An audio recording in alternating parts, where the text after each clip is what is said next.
Hey everyone, welcome back to the channel. If you're diving into the world of crypto, you might need to move your Cardano, ADA, from your Phantom wallet to Binance. In this video, we'll walk through the process step by step, tailored for 2025 updates. This is super straightforward, but always remember, crypto transactions are irreversible, so double check everything to keep your assets safe. Let's jump right in. First things first, make sure you have both your Phantom wallet and a Binance account set up. You'll need some ADA in your Phantom wallet to transfer. Start by opening the Phantom app on your device. It's that purple icon you probably recognize. Once you're in, navigate to your wallet dashboard and select the Cardano, ADA, you want to send. You'll see a Send or Transfer button. Tap that to get started.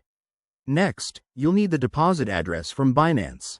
Head over to the Binance website or app, log in, and go to your wallet section. Find Cardano, ADA, in your asset list, and click on Deposit.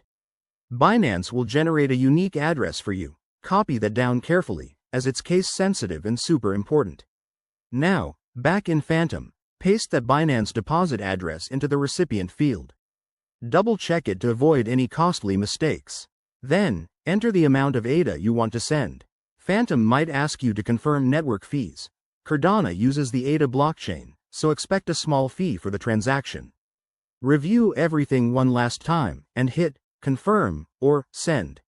You'll get a confirmation screen, approve it, and your transaction is on its way. Once sent, you can track the transaction on a blockchain explorer like Cardano Scan. It usually takes a few minutes to a couple of hours, depending on network congestion in 2025.